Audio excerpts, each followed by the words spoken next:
Estamos iniciando ya este diálogo. Está con nosotros la ministra de Industrias y Productividad, Eva García, a quienes saludamos. Gracias, ministra, por acompañarnos. Bienvenida. Es un año ya del gobierno, un poco más, diríamos, desde el 25% de esto. Usted inició unos diálogos que el señor presidente de la República los planteó.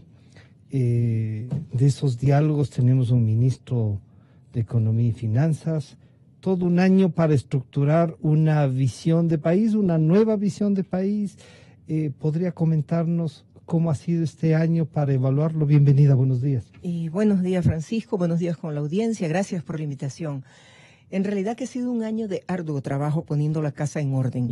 En realidad ha sido un año de una transición, pero muy intensa, donde los ministros hemos trabajado políticas propias de los sectores, ¿no? Actualizando las políticas. En el caso de la política industrial, por ejemplo, ya tenemos una nueva política industrial, actualizada de acuerdo a la normativa, al nuevo clima de negocios y de diálogo, porque hay una gran diferencia en comenzar convocando a todos los sectores, sin marginar a ninguno, sin condenar a ninguno. Todos participaron. Como a usted le consta, el presidente, por iniciativa propia, o sea, esto fue una iniciativa de disposición del presidente de la República, el crear el Consejo Consultivo Productivo y Tributario, con el que trabajamos nosotros en 26 mesas sectoriales en todo el país, con la participación de los empresarios de todo tipo, los gobiernos locales, los trabajadores, el gobierno con sus 6 ministros que representaban en el Consejo Consultivo,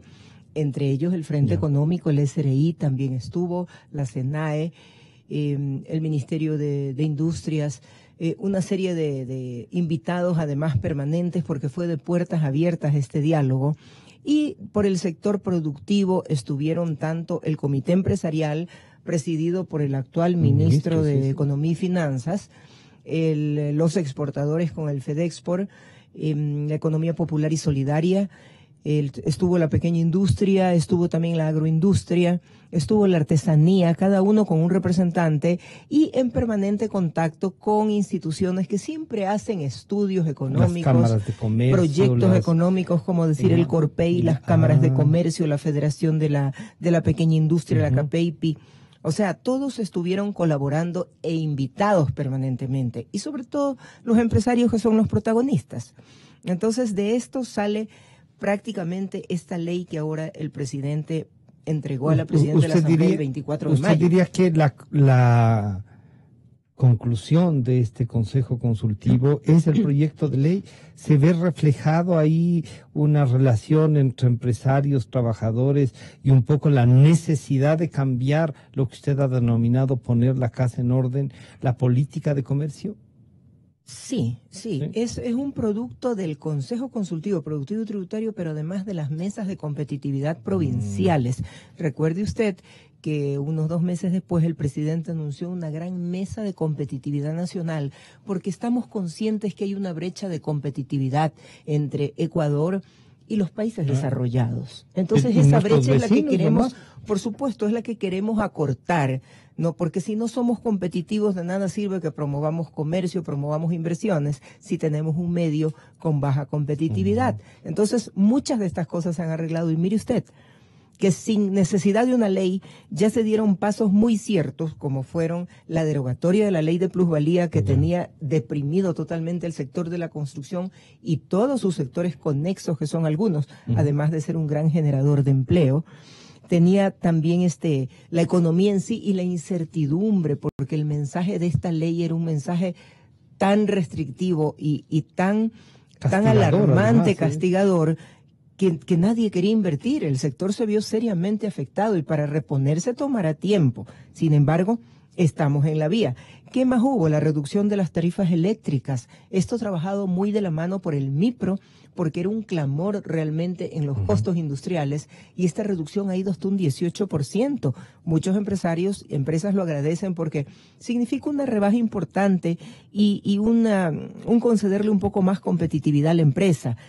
También tuvimos la racionalización del precio del búnker, combustible industrial, la reducción de las tasas de interés de la banca de desarrollo y de la banca pública, porque la Corporación Financiera Nacional que es la más grande banca de desarrollo que tenemos, bajó sus tasas de interés y alargó sus plazos y también modificó su sistema de garantías, que antes era un sistema realmente estricto, implacable. El Banco del Pacífico también, con los créditos hipotecarios, hay créditos hasta del 4 o 6%, imagínese usted. Y esto es algo que se ha ido dando paulatinamente. ¿Y eso cubre la operación del banco? Porque a veces uno podría decir, sí, que no nos pase como en el banco el anterior Banco de Fomento, que cada vez y cuando había que hacer remisiones para que no se puedan cobrar ni intereses, ni la deuda. Los intereses uno diría podría perdonar, pero la deuda... Sí. Vea, tomando en cuenta el crédito hipotecario a una tasa más baja para fomentar sobre todo un sector tan deprimido como la construcción y solucionar una necesidad de vivienda del trabajador, es importante porque esa es una cartera sana, porque nadie quiere perder la vivienda y además son débitos automáticos, estilo lo que hace el IES y el BIES. Sí. Entonces, usted compra su casa, es débito automático de su sueldo y es una cartera sana que incluso puede ser negociada en mercado de valores. Ese es otro tema. Se han dado muchos pasos para que haya inyectarle dinamismo al mercado de valores, que está muy deprimido en este país. En otros países los mercados de valores son 20 veces lo que es el monto que se maneja en Ecuador. Pero y ahí, perdóneme, ahí son dos bolsas de valores y el mercado de valores tan pequeño. ¿Ha logrado usted en eso? Porque si algo debería en realidad comenzar a funcionar es eso, ¿no? Sí, pero yo entiendo que tienen una buena relación, están interconectadas las dos bolsas. Ahora en la actualidad con la informática uno está en todos lados, ¿no? Y es como que hubiera un solo cuerpo, pero está cada una en una ciudad. Yo me acuerdo que Mónica Villagómez, que era la anterior presidenta de la Bolsa de Valores, hizo un gran trabajo de promover esto de ingresar al mercado de valores como un actor principal. ¿Usted cree que sí podemos avanzar en eso o es demasiado pequeño el tema? Es importantísimo que se dinamice el mercado de valores y es importantísimo para conferir liquidez a las empresas y hasta al propio Estado, porque podría incluso a través de bonos que están realmente es un concepto depreciado porque solo se dice cosas malas o se los caracteriza con deuda, cuando un bono puede ser un instrumento de mercado de valores transable. Generar un mercado de bonos sería muy saludable para la economía, para pagar deudas a pequeños proveedores. Para eso necesitaríamos confianza y que el bono del Estado sea como el bono alemán, el bono norteamericano o el japonés al que le pagan para que les tengan la plata. Claro, mire usted, y el bono es un instrumento seguro porque el bono, al menos el bono del Estado, tiene riesgo soberano. Pase lo que pase, ese bono se paga, ¿sí? Si es un bono estructurado en condiciones bajo la norma, etcétera, pase lo que pase, el bono se paga. Entonces, pero para eso que se pague el bono, economistas necesitan generar políticas como las que usted diría se están generando, y esto de reestructurar la casa pasa por eso. Así es, totalmente, porque había una serie de normas que se oponían realmente, que generaban trabas, que generaban procesos realmente engorrosos, con muchos pasos. Entonces el gobierno también de manera muy decidida está involucrada en la simplificación de trámites.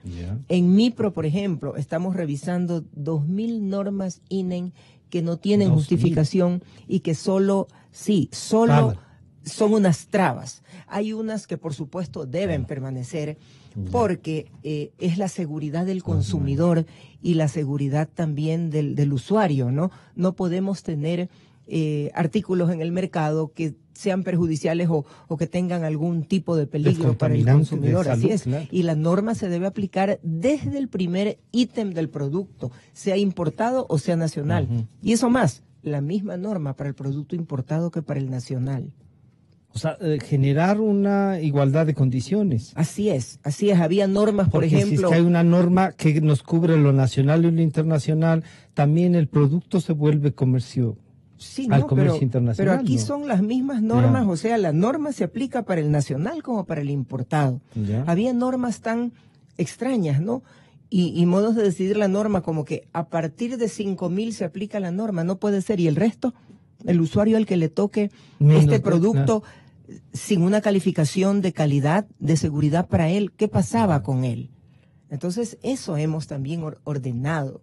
Casa Adentro se ha ordenado muchas cosas, muchas normas se las ha actualizado, muchos mecanismos se han agilitado, porque lo que se queremos los hace es por sectores, ministra. ¿sí? Por supuesto, las normas por productos, se ha mantenido una permanente comunicación con los empresarios. Mire, nosotros hemos firmado como MIPRO, incluso con la presencia del presidente, se firmó el Gran Acuerdo Nacional por la Producción y el Empleo.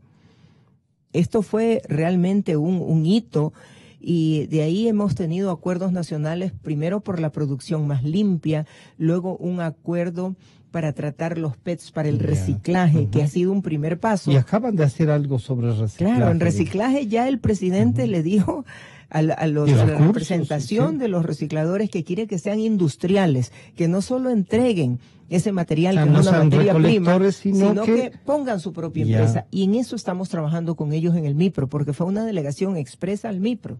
Ministra, el registro sanitario. El registro sanitario tiene en algunos casos, eso es quizá una de las trabas más grandes que le ponen al esto, además de la norma INE que debe cumplir y que ustedes están reduciendo por sectores. Tenemos una permanente comunicación con la institución, con los funcionarios que tienen que ver con este registro y capacitación en el MIPRO. Nosotros hemos generado muchos productos nuevos de emprendedores, los hemos apoyado desde que tienen la idea del proyecto para plasmarla en un papel, hacer el proyecto y el seguimiento, y lógicamente todo producto que amerita, productos alimenticios que se generan, por decirle, dar un ejemplo, unos chocolates de primera que está produciendo un grupo de señoras que ha sido objeto de maltrato, unos chocolates de primera que pueden llegar perfectamente al mercado internacional. El MIPRO los auxilió desde el primer momento. Con asistencia técnica. Con asistencia, tienen registro sanitario. En el tema de Manabí, por ejemplo, en la reconstrucción de Manabí, MIPRO estuvo presente, dando la asistencia técnica a todos estos pequeños productores resilientes que se levantaron de tremenda tragedia y ahora son generadores de nuevos productos. Y el MIPRO los asistió desde la concepción, desde la idea del negocio, del producto, ¿no?, hasta sacar todas sus certificaciones, que registro sanitario, que norma INE, que cualquier calificación de calidad, ¿no?, hasta llegar a los mercados, porque imagínense, incluso buscar ¿de qué sirve producir si no hay a quien vender? Claro. Entonces tenemos lo que se llama desarrollo de proveedores. Y por dar un ejemplo, con la cadena TIA, estos productos, cuando son seleccionados, se hacen ruedas de negocios y son seleccionados los productos y llegan a todo el país a través de tremenda cadena de distribución. Con Tony también tenemos desarrollo de proveedores y proveedores lecheros pequeños y micros de 3 provincias de la sierra están entregando a Tonicorp para que procese la leche, y esto con una cadena virtuosa, porque si usted va a proveer a alguien de la calidad de estas empresas, de estos productos, debe tener calidad, calidad, higiene. Así es. Pero tiene la garantía de... Así es. ¿Se siguen quejando del precio de la leche de finca? Sí hay problemas en ese lado, pero en lo que yo le estoy diciendo ahorita de la cadena de proveedores, del desarrollo de proveedores, son precios justos, es una provisión permanente. Es una provisión permanente. Si usted es un productor y tiene quien le compre, pero además le da asesoría para que cumpla con los estándares y va a tener una periodicidad y un cumplimiento, ya puede programar su producción. Ya sabe que va a producir para vender, no que va a producir para luego tener que botar y encima contaminar. Ministra, en los sectores, usted diría, ¿cuáles son los que más ha trabajado? ¿En qué podríamos decir ya está la casa en orden? Estos son los sectores que podemos incluso lanzarlos al mundo. Hemos trabajado en algunos sectores, dándole énfasis sobre todo a la agroindustria, porque ese es nuestro primer eje temático de desarrollo. ¿Usted está convencida que eso es? Así es. Ecuador es un país inmensamente rico que puede producir más. Necesita una política agraria más ágil que trate de incentivar la competitividad. Somos un país de sobreproducciones y si queremos desarrollar agroindustria necesitamos una agricultura competitiva. Se están dando pasos al respecto, pero realmente es un campo muy amplio y lo que nosotros sí hemos hecho es ayudar en todo esto, ¿no? Colaborar, trabajar. En el Consejo Sectorial de la Producción trabajamos con el Ministerio de Agricultura, con el Ministerio de Acuacultura y Pesca. ¿Entienden esos dos ministerios el planteamiento que usted les hace? ¿Hay una política que estamos trabajando que los tres puedan actuar? Como consejo estamos trabajando en ese sentido, articulando políticas. La verdad es que cada sector es muy complejo. Hay problemáticas históricas que vienen de antes, por ejemplo, los precios políticos. En lugar de darle competitividad, le dieron precios políticos por acallar un justo clamor de los agricultores, pero ya no es hora de eso. Los países vecinos son competitivos, porque no solo que han bajado costos, han aumentado productividad. Tienen índices de productividad agrícola altos, el doble, el triple más de lo que tenemos nosotros. Entonces, eso es algo que hay que corregir. Pero en este sentido, como le decía, agroindustria hemos trabajado muy de la mano en todo sentido. En la industria 4.0, que significa el poner todas las tecnologías de la información existentes al servicio de la producción. ¿Por qué, por ejemplo, no un monitoreo con drones de los cultivos agrícolas para diagnosticar la presencia de una plaga que sea una amenaza o una sequía o la necesidad de riego? ¿Esa asistencia será estatal o es un emprendimiento de un sector privado? Nosotros estamos trabajando muy de la mano con los emprendedores y con la Asociación de Emprendedores del Ecuador y también con la Asociación de Software. O sea, esto es el esfuerzo de muchos y esperamos que sí, que la iniciativa viene sobre todo del sector privado productivo y ¿sabe qué? Sobre todo de jóvenes, que esto es también muy importante. Nosotros hemos trabajado mucho con jóvenes y mujeres, con la economía popular y solidaria. El MIPRO preside el directorio del CERCOP y hemos dado pautas para que el CERCOP se transparente, se eficiente, se hagan catálogos inclusivos donde esté considerada la economía popular y solidaria, sobre todo en sus servicios, en mejorar la calidad. Pensamos que, contrario a lo que se pensaba mucho antes, la compra pública puede ser un gran dinamizador de una industria nacional de calidad, porque hay estándares de calidad que se van a ver obligados a cumplir para hacer... ¿Pero qué necesitarían? ¿Asociarse para poder presentar paquetes grandes o dividir los paquetes para que en las provincias se adquieran? Y estoy pensando, ojalá no como los libros que acaban de vender al peso, sino que lo ideal sería la asociatividad, porque si son pequeños sobre todo, es mejor asociarse porque ahí van a poder intercambiar experiencias, van a poder aprender el uno del otro, van a tener incluso por costos acceso a ciertas calificaciones de calidad. Hable usted de sellos verdes, de sellos ecológicos. ¿Se ha planteado la idea de tener certificados de origen, ministra? Por supuesto. ¿Sí? Los certificados de origen están vigentes para el comercio exterior y son los que permiten que se haga uso de preferencias arancelarias. Lo que nosotros estamos trabajando muy de la mano es la trazabilidad y las denominaciones de origen. Tenemos tantos productos originarios de cada pueblo, de cada región. Sin embargo, imagínense, contrario a Italia, a España, que tienen miles de denominaciones de origen y que esto ha sido un valor agregado para sus productos, aquí no se ha hecho. Y estamos trabajando muy seriamente en esto. ¿Qué requerirían, ministra, por ejemplo, para una denominación de origen? Bueno, demostrar ¿será el ministerio? El ministerio los puede auxiliar, pero también hay que trabajar en esto con el IEPI y, por supuesto, con la Organización Mundial del Comercio. Allá tenemos un embajador representante. Yo estuve en un corto periodo y créame que yo impulsé, porque cuando yo llegué a la OMC como embajadora de Ecuador, había una posición en contra de las denominaciones de origen. No podía entender, decía yo, si nosotros podríamos tener cientos de denominaciones de origen. Tenemos que un son montón además de productos que califican el nombre y el apellido del producto para que universalmente lo identifiquen. Y que en cualquier parte del mundo pidan los dulces de leche de Rocafuerte, por ejemplo. Rocafuerte Manabí. Sí. Los sombreros de paja de Montecristi. El sombrero de pile, el sombrero más fino del mundo. De ahí salen los sombreros más finos y más caros del mundo. Entonces, imagínese usted, estamos perdiendo un valor agregado mientras no definamos y no logremos calificar esas denominaciones de origen. ¿Qué debería tener entonces para conseguir eso?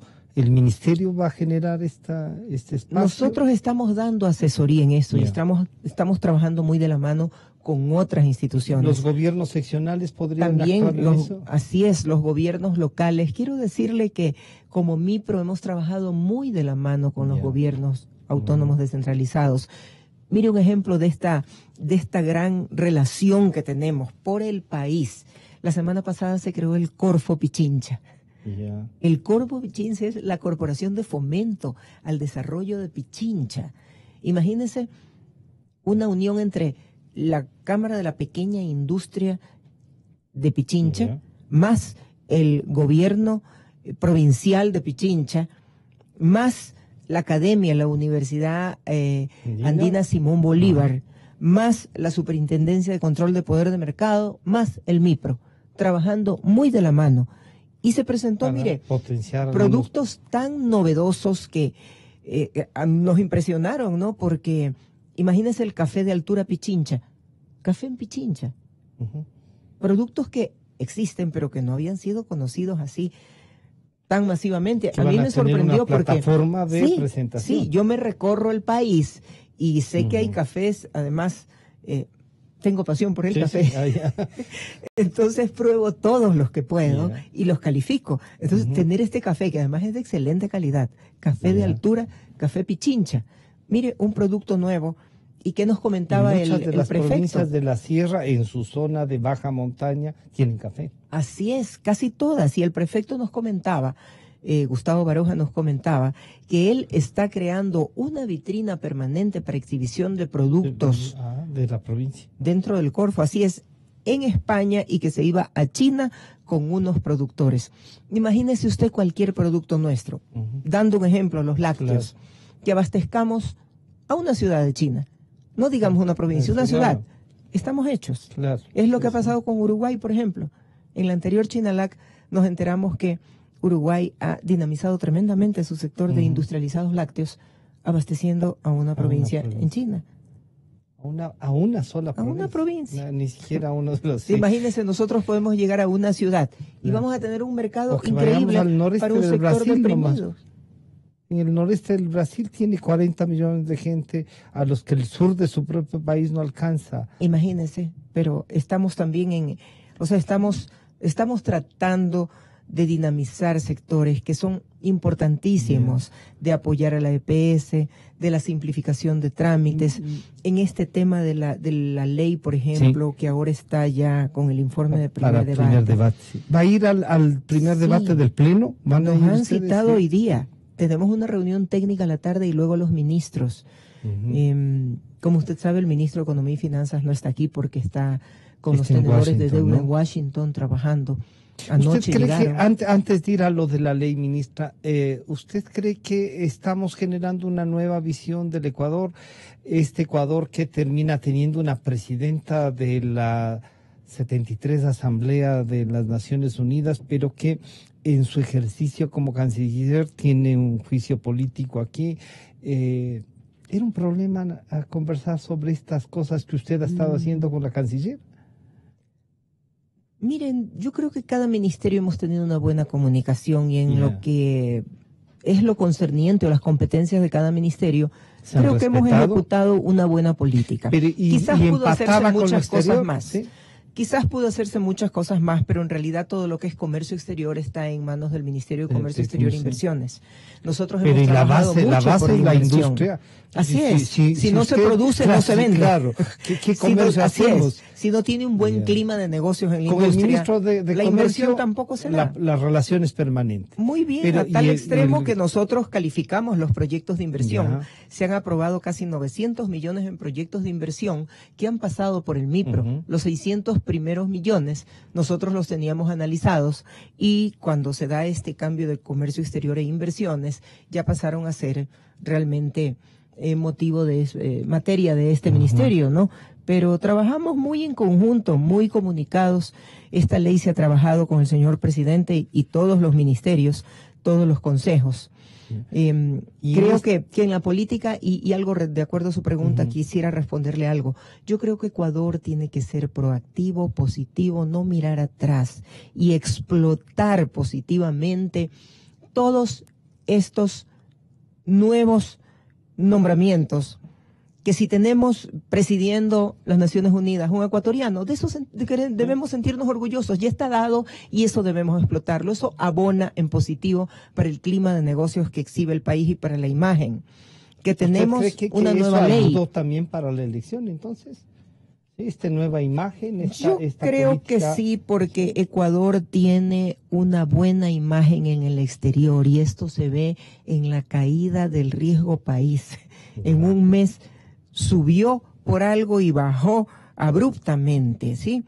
Ahora hay una demostración, mire, el gobierno del presidente, los ministros, el gabinete del presidente, es un gabinete pluralista. Usted ve que estamos ciudadanos que no tenemos afiliación partidista ninguna. Y personas, y por mí puedo hablar, personas que hemos trabajado haciendo producir a la empresa privada, apoyando a la empresa privada, que somos empresariales, que creemos en el país y que estamos aquí también de los trabajando. Otros, ideológicos que vienen desde el gobierno anterior, que están ahí. Sí, digamos, por eso le digo, es un gabinete pluralista. El señor presidente es quien toma la decisión sobre su gabinete. Nosotros, particularmente los que estamos en la parte productiva, venimos del sector productivo y sabemos cuáles son las necesidades y tenemos permanente diálogo. Por el MIPRO yo puedo hablar, nosotros vivimos permanentemente, yo atiendo 10, 12 reuniones diarias, además de todo el trabajo como ministerio que hay que hacer con el presidente, dentro del gabinete, con los otros ministerios, el visitar territorios, porque aquí también se da una característica, somos ministros de territorio, nosotros no estamos sentados en nuestro escritorio en Quito muy cómodos, no, vamos a los territorios, dialogamos con todos los actores. Hemos ido en Esmeraldas, estuvimos previo al carnaval para dar un mensaje de apoyo, de estabilidad, que los turistas vayan. Ahora estamos trabajando en la política fronteriza, por ejemplo, y la ley va a tratar eso, ¿no? Así es. Economista, permítame, está en línea telefónica el economista Vinicio Salgado, él es del Observatorio de la Política de Comercio Exterior. Quisiéramos a ver si le puede plantear una o dos preguntas que estén relacionadas además con, no solo con la visión del comercio exterior, cuya base es la producción, sino también de la ley. Bienvenido, economista Salgado, buenos días. ¿Se cortó la llamada? No. Sí. Economista Salgado. Sí, parece que se nos cortó la llamada. En todo caso, a ver, este proyecto de ley, usted nos decía, es una consecuencia de todo el año de diálogo. Así es. Y volvemos a encontrar remisión, incluido lo del seguro social. Y claro, hay algunos empresarios que dicen, bueno, y los que cumplimos, y los que siempre pagamos, ¿qué hay que no pagar unos 2 años para volver a eso? Mire, no se va a volver a dar remisión. En realidad que muchas empresas están en una situación muy crítica, faltos de liquidez, con una competitividad baja. Eso no es invento, hay baja competitividad que tenemos nosotros que mejorar. Pensamos que estos pasos de los que ya hemos hablado van a apoyar en la competitividad, pero sobre todo la estabilidad, el tener normas de largo plazo. Por ejemplo, aquí en la ley se plantea normas para 10 años, sí. Por ejemplo, incentivos y privilegios para 10 años. Pero ahora las han puesto 8 para unos sectores, 10 para otros, lo que 12 pasa para es otros, que no tenía... Y 2 más por las dudas. No, es que lo que pasa es que hay niveles, ¿no? Tampoco el Estado puede estar eternamente sin recibir impuestos, porque usted sabe de dónde mantenemos los servicios públicos.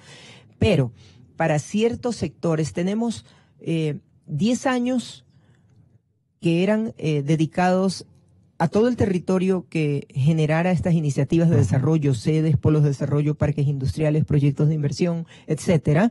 Y ahí está la zona de frontera también. Teníamos 5 años actualmente, se pasa a 10 años. En esto estaba exceptuado Quito y Guayaquil porque se trataba de que se genere desarrollo en las otras provincias. Sí. Pero hemos visto que Quito y Guayaquil no han dejado de ser provincias que captan la mayor parte de la población y que son además captadoras de una gran cantidad de economía popular y solidaria y de pequeños y medianos negocios, pequeñas y medianas empresas.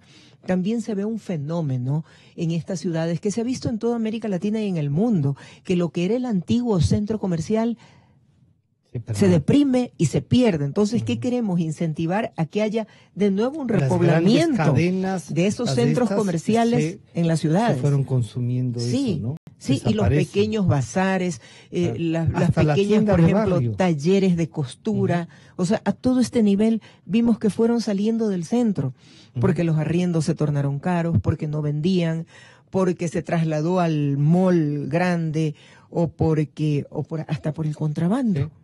O sea, por una competencia que entra, imagínese un vestido de $5 respecto al vestido que nos puede hacer nuestra modista, que era también, la señora modista sostenía su casa, sus hijos, su familia, pero una de las artesanas valoradas en el sector. Y queremos que vuelva a haber toda esta dinámica artesanal, comercial, de economía popular y solidaria. Por eso cuando dicen esto está dedicado a la gran empresa, no sé a quién se le ocurrió, porque realmente esto va con mucha dedicatoria para los pequeños, para los medianos. La superintendenta de Economía Popular y Solidaria, la señora doctora Hernández, decía: aquí estamos incluyendo 4 puntos que nos interesa más para fortalecer, y parece que se tomaron en cuenta el tema de la economía popular y solidaria.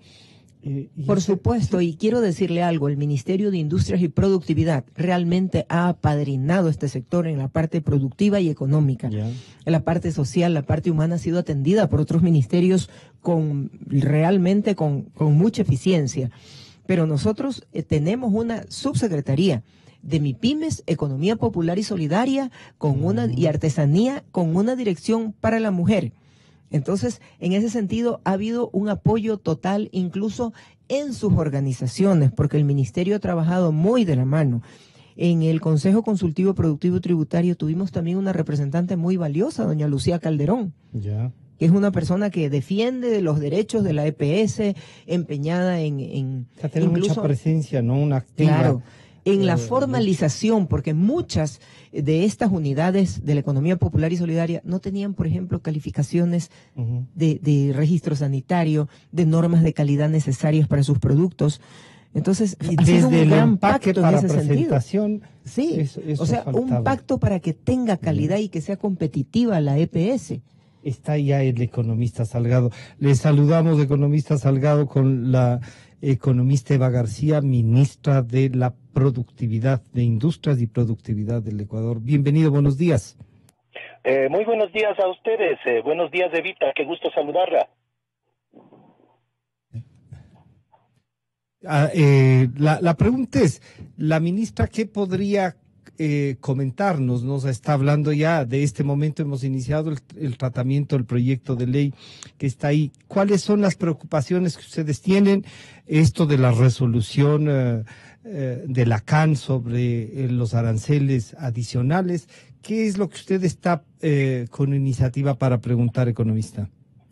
Bueno, primero que nada, agradecerles por el espacio y sobre todo, yo sí quisiera empezar indicando que es muy difícil, creo que poner la casa en orden en apenas un año, luego de que se nos ha dejado en una situación de tanto desorden, de situaciones que no han contribuido definitivamente a una verdadera perspectiva de desarrollo.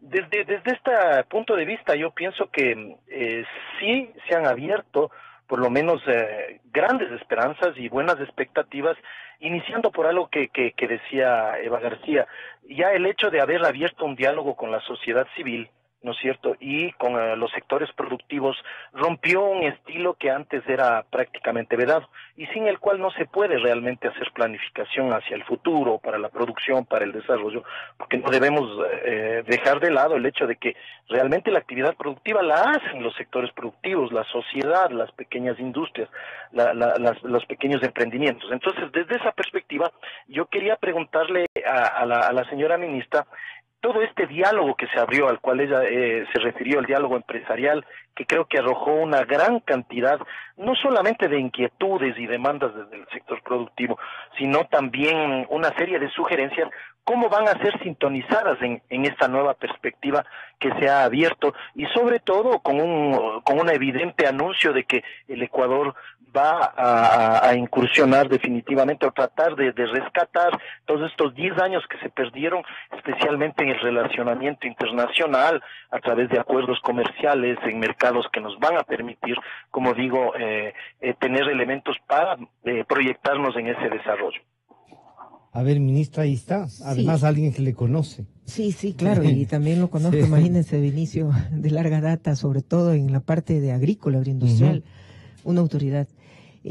Sí, un año es poco, pero se ha hecho grandes esfuerzos, porque también yo creo que el clamor popular es de que ya en un año debería estar. Eso es lo que nos dicen todos. Sí, desde el 25% Sabemos, y yo le agradezco mandato, que ¿no? reconozcamos Sí, eso, porque bien. quedó el país en realidad con un desorden tal, comenzando porque la situación del fisco era terrible y usted sin dinero no hace nada. Entonces, ¿qué hemos hecho? Hemos achicado el Estado tremendamente. Sí. Hay una voluntad ¿Pero de usted sí disciplina siente que fiscal. sí? Por ¿Siente que supuesto, sí? lo vivimos en el ministerio. Ya. Nosotros necesitamos más gente para trabajar Porque y hemos alguna tenido que gente dice hacer que el gasto no- súper productivos. Créanme que en el Ya. ministerio somos 24/7 y casi todos. ¿Sí? Sí. Hemos visto la reducción, la última reducción que el señor presidente decretó. Nos costó mucho porque no solo fue gasto corriente y dentro del gasto corriente están sueldos, tuvimos que suprimir cargos, eficientar cargos, reducir mucho la plana del ministerio, siendo que somos un ministerio realmente transversal a todo porque la actividad industrial va a todo. Entonces, por ese lado, y no solo eso, sino que también se ha revisado normativa, Ya. se ha agilitado procesos, se ha eliminado normativa que era un obstáculo y que obligaban a los procesos productivos a quedarse en el obstáculo en lugar de resolver.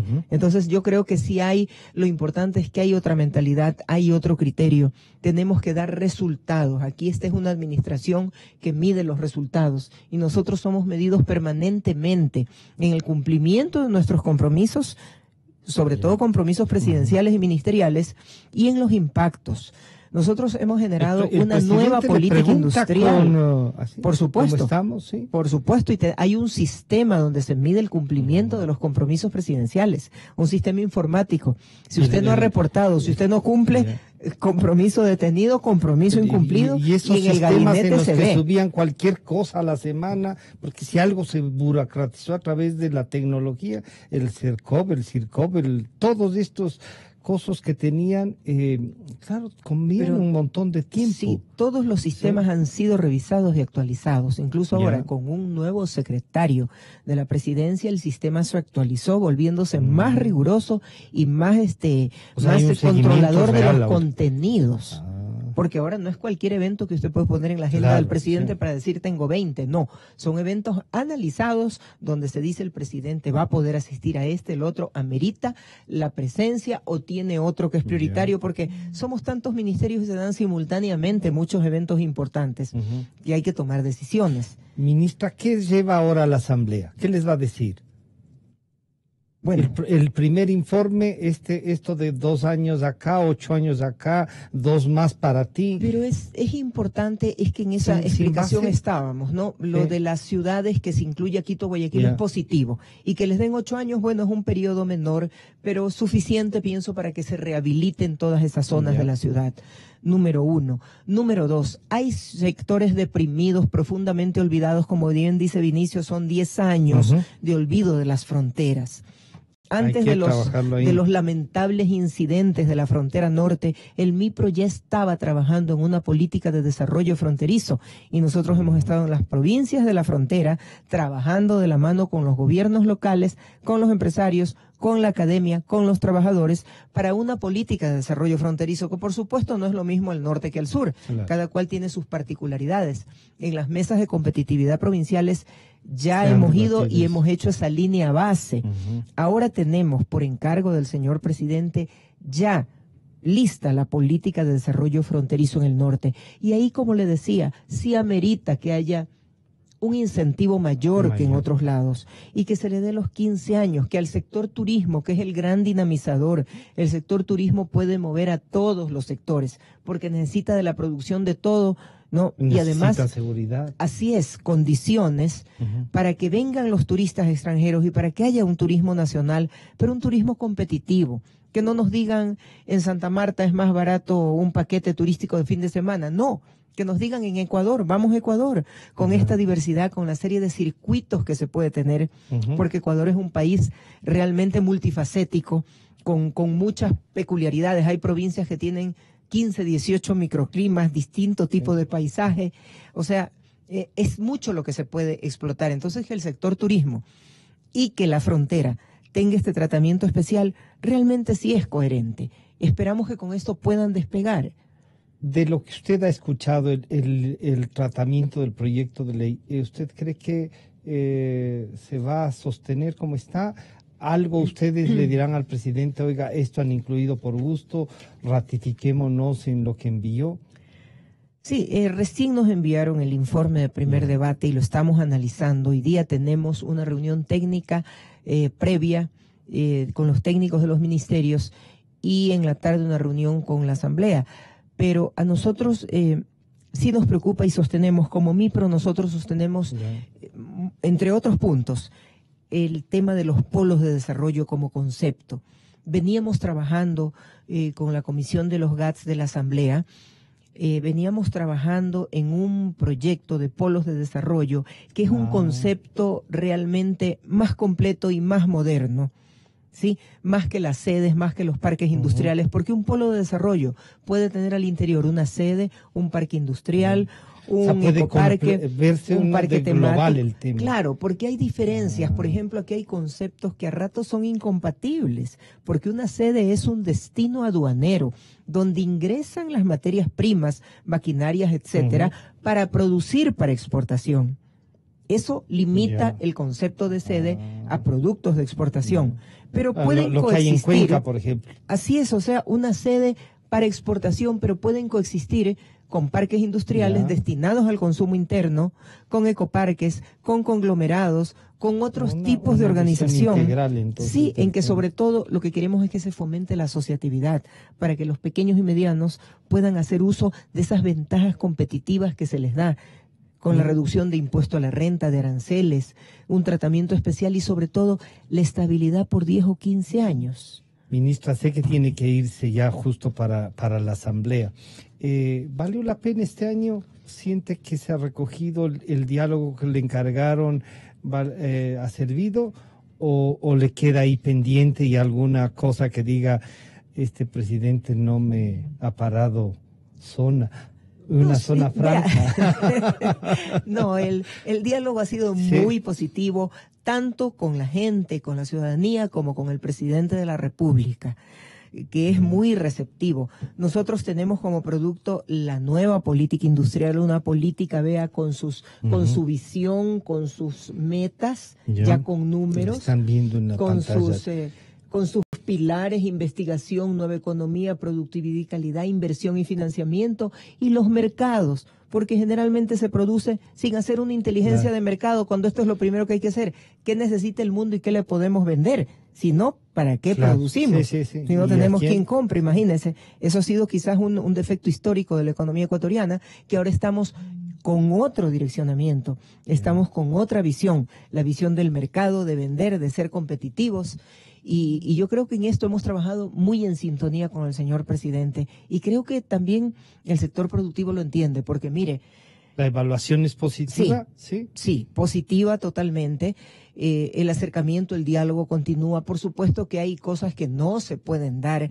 Yo sé que todos tenemos derecho a pedir, todos tenemos derecho a querer mejorar, y todos hacemos esfuerzos por sacar al país adelante, pero habrá cosas que se vayan dando poco a poco también, considerando la situación en que quedó el fisco, en que quedó el Estado, el gobierno, la parte fiscal, que pesa mucho, pero ya le digo, hay la voluntad, sobre todo, de esta racionalización. Que hay un cambio. Así es, de hacer un fisco, un Estado, un gobierno sostenible, con mucha disciplina, orientando sobre todo los esfuerzos a la producción. Queda pendiente toda esta nueva visión, ministra, y que bueno, que estamos trabajándola. Mucho ya está. Mire, tenemos productos que son primeros en el mundo. Hace poco tuvimos las dos de siete. ¿No? Imagínense, producto ganador, el banano ecuatoriano, reconocido mundialmente, los camarones. Tenemos al mayor exportador mundial de camarón. En cacao, el mejor cacao y el mejor chocolate del mundo ahora. Porque una cooperativa de Manabí, que tiene 800 productores y también con apoyo del MIPRO, tiene el producto del chocolate Fortaleza del Valle, calificado en París por 2 años consecutivos como el mejor chocolate del mundo, hecho aquí. ¿Qué es lo que queremos? Que no se exporte solo la pepa de cacao, que se transforme aquí, que genere empleo, que genere buenos productos, que eso también es parte de nuestra imagen en el mundo, la imagen positiva que sí podemos dar. Ministra, nos quedamos con esto, la imagen positiva que sí podemos dar y que el Ecuador tiene futuro y tiene ganas, por lo que usted nos ha transmitido ahora. Gracias por acompañarnos. Gracias. Voy a pedirle al economista Vinicio Salgado, ahora que se va, ojalá le podamos criticar. Gracias, ministra. Mire, todas las críticas son bienvenidas, para mí son positivas, porque hasta las más duras son para mejorar. Significa que algo tenemos que corregir. Y Vinicio, muchas gracias y un gusto de nuevo tratar con usted. Vinicio, bueno, coméntenos lo que acaba de decir la ministra. Gracias, Evita. Un gran abrazo y éxitos en su gestión. Bueno, ¿podría decirnos usted, en cambio, qué aspiran desde el sector privado? Mire, yo pienso que al cabo de un año en el cual nosotros hemos entrado en una fase que ya, como mencionaba la ministra, se abrió el diálogo, ya es bastante. Me parece que el simple hecho de que el sector privado pueda, entre comillas, darse el lujo de tener expectativas, ya es bastante positivo. Entonces, las expectativas en este momento del sector privado evidentemente se están basando en todo lo que no se hizo durante una década.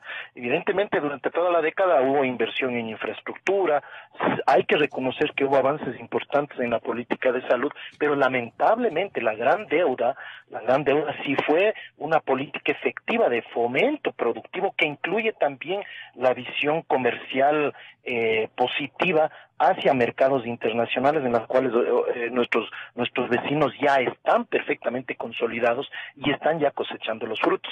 Entonces el sector privado creo que en este momento tiene buenas expectativas, porque para empezar ha habido un cambio en el estilo que es bastante. A partir de ahí me parece que se puede construir. Lógicamente que lo que se esperaría es que todo el mundo arrime el hombro, es decir, el sector privado tendrá que también cumplir un papel, yo diría, patriótico, apoyando esa gestión, tratando de ser, como usted bien decía, enviando señales de por dónde se debe ir y también qué es lo que eventualmente podría estar. ¿Estará preparado el sector privado para enfrentar esta nueva etapa con las dificultades que conlleva no solo el tema de la industria, sino el de la economía general del país? Mire, yo no creo que exista un sector privado que esté 100% preparado en ninguna parte del mundo, pero creo que hay personas que tienen en el sector privado y también en el sector público, porque finalmente no olvidemos que el sector, muchos de los funcionarios del sector público han venido del sector privado. Creo que existen cuadros preparados, creo que hay personas que tienen una buena capacidad, sobre todo para orientar esos planes estratégicos con cara al futuro y a las nuevas perspectivas que se abren. Ahora, indudablemente yo sí puedo decir que el contexto y las condiciones que tenemos hoy no tienen nada que ver con lo que pasó, con lo que ha pasado en esta década que acabamos. Y me refiero concretamente a la abundancia de recursos. La verdad es que nunca en la historia del país se ha tenido tal superabundancia de recursos, pero lamentablemente y paradójicamente nunca se ha tenido también tal nivel de despilfarro y de desacierto en muchos sectores, especialmente en el sector productivo, ¿no? Pero algunos sectores parece que han sido beneficiados con ese despilfarro y son del sector privado también. Claro, indudablemente con la cantidad de dinero que hubo, algo habrá goteado. Algo habrá goteado, como usted bien dice, pero ahorita, cara al futuro, me parece que nosotros debemos tener en cuenta dos cosas fundamentales. Todos los esfuerzos que se hagan, tanto público y privado, yo creo que en una alianza estratégica que es muy importante, sin la cual no creo que podamos salir al frente, tendrán que hacerse con un criterio de extrema eficiencia en el uso de los recursos que hoy por hoy son escasos. Pero yo sí soy, digamos, positivo hacia el futuro. Creo que aunque estamos en una situación muy difícil, probablemente la más difícil. Lo más importante que nos queda es trabajar de la mano, empezar a hacer bien las cosas, ser lo más asertivo posible, y yo creo que en un periodo relativamente corto podríamos empezar a ver resultados. No olvidemos que el Ecuador es un país formidablemente rico, y no me refiero únicamente a los recursos primarios, sino a su biodiversidad y sobre todo a su capacidad de reacción, ¿no? Entonces, yo creo que se abren las puertas. Un año es muy poco como para poder juzgar, ¿no? En ese sentido, pero creo que la situación está dada. Lo más importante para mí es que dándose pasos. Se están dando pasos y sobre todo se corrigió el timón en la dirección correcta. ¿Ese timón nos llevará a la cuenca del Pacífico, a otros sectores? Viene el vicepresidente norteamericano, ¿se insistiría o ustedes podrían insistir en un acuerdo comercial, en algo con los Estados Unidos? Indudablemente que, como yo lo había mencionado ya, no es una cuestión de ideologías, es que simplemente un país con una limitación tan grande de mercado, tenemos un mercado débil con nuestra poca capacidad de consumo, de ingresos, necesita de mercados más grandes para poder consolidar ahí las exportaciones y a través de eso pues generar procesos dinámicos en la economía, generando inversiones, generando empleo, generando todo este proceso de reactivación productiva. Y entonces, en un análisis, como digo, más allá de una consideración ideológica, que creo que hubo un exceso en la década pasada, es importante tener una objetividad técnica y decir, a ver, ¿qué mercados son los que nos convienen?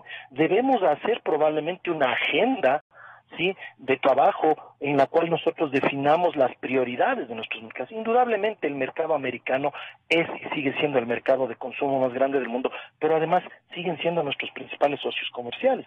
Pero no solo el mercado americano, yo pienso que en el mismo sentido y con el mismo criterio, más bien técnico, porque aquí lo que necesitamos es una aproximación más técnica que ideológica, el Asia también debe ser vista dentro de esas prioridades. Entonces, si es que hay las posibilidades y están las puertas, nosotros no debemos perder más tiempo, porque lo que no debemos pasar por alto es que lo que nosotros no hacemos lo van a hacer otros países. Tanto es así que nosotros ya hemos sido desplazados en muchas líneas de productos por Perú y Colombia que lograron consolidar, digamos, los acuerdos con Estados Unidos y que además se adelantaron 3 años, sí, al acuerdo multipartes con la Unión Europea. Claro. Entonces, esos elementos hay que considerarlos, ¿no? Para concluir y agradecerle este contacto, Vinicio, ¿usted diría, estamos en el camino que se requiere? ¿Hay esperanza? ¿Usted, como desde el sector privado, siente que el país está en una etapa de quiebre?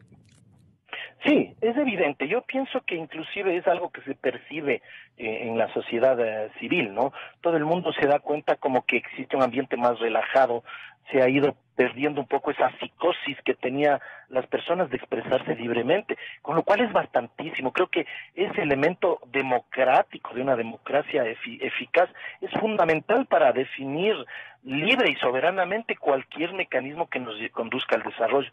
Ese solo hecho ya marca, como yo digo, creo que sí, un golpe de timón que está siendo sintonizado por todos los sectores productivos y además también por la sociedad civil. Me parece que hemos enderezado el rumbo, estamos en la dirección correcta. Lo que sí nos hace falta ahora es trabajar y probablemente vamos a tener que sacrificarnos, indudablemente. Queremos agradecer a Vinicio Salgado del Observatorio de Comercio Exterior. Muchísimas gracias. Estaremos en contacto y ojalá lo podamos tener acá en el estudio también. Encantado. Muchas gracias a ustedes. Gracias. Ha estado con nosotros la ministra de Industrias y Productividad, Eva García, y Vinicio Salgado del Observatorio de la Política de Comercio Exterior. Nos estamos encontrando el día de mañana. Muchas gracias. Este programa se transmite.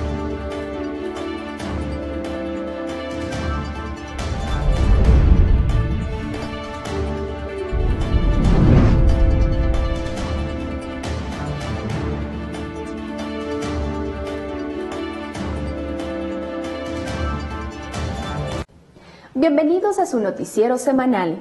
Este 1 de junio se cumplió un año de la gestión del ingeniero Andrés Moreno y en este periodo hemos sumado muchos hitos. Son logros de la empresa que continuarán bajo la dirección del economista Darwin Romero, ya que el ingeniero Moreno decidió renunciar por motivos personales. Les deseamos éxitos a los dos y reiteramos el compromiso de trabajar a diario para consolidar el liderazgo de la primera empresa pública del Ecuador.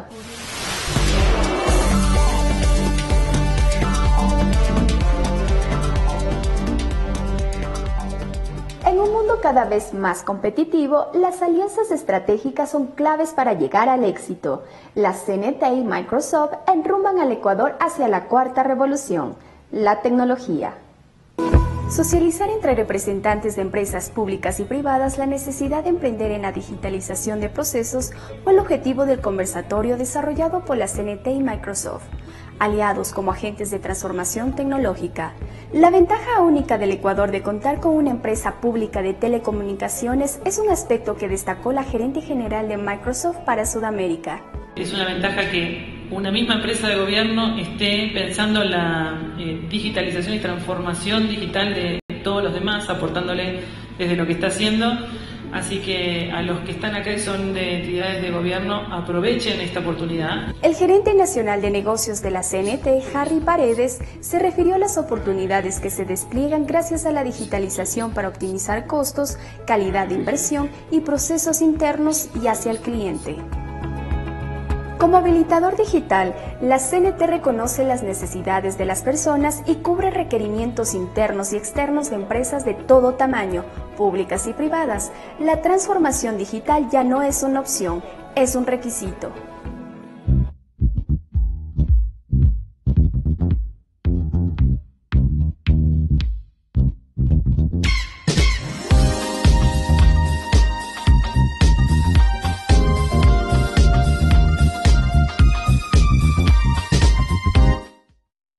El reconocido actor, reportero y presentador de televisión, Santiago Naranjo, nos visitó y compartió con nosotros su experiencia CNT. Hola amigos, yo soy Santiago Naranjo de TC Televisión, mi canal, y les cuento que por mi trabajo de la comunidad yo estoy en un montón de partes, a nivel de Pichincha, pero a nivel nacional también, y me ayuda muchísimo la conexión de CNT, porque estoy en todo el país y logro comunicarme a través de la conectividad de CNT. Gracias.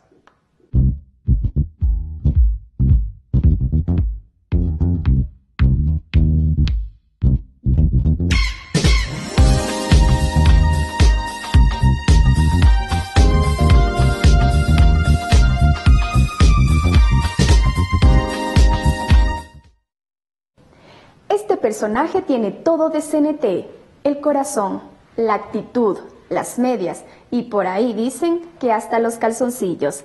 Es el superfan de la CNT. Uno tiene que llegar al trabajo con la mejor predisposición, con la mejor actitud, porque cada día es un comienzo nuevo. Hola, soy Sebas Castillo y les voy a contar por qué soy fan número 1 de CNT. Con todos, buenos días, buenos días, buenos días, buenos días.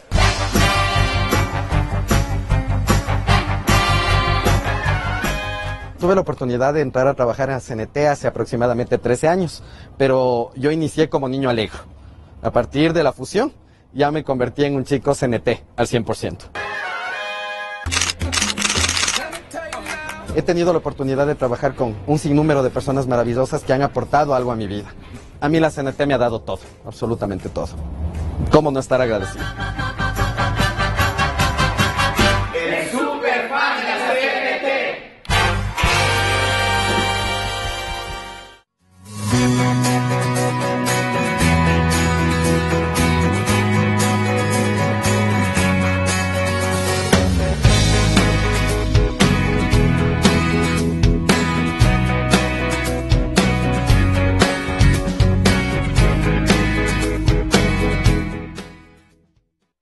Les deseamos la mayor de las suertes al gerente general saliente, quien deja puestas las bases para desplegar más tecnología, llevar a cabo las estrategias planteadas y así continuar siendo una empresa pública de excelencia y calidad. Bienvenido Darwin Romero a esta responsabilidad retadora para cumplir con la planificación estratégica diseñada hasta el 2021. Les invitamos a seguirnos en nuestra cuenta CNT Informa en Twitter Gracias por habernos acompañado.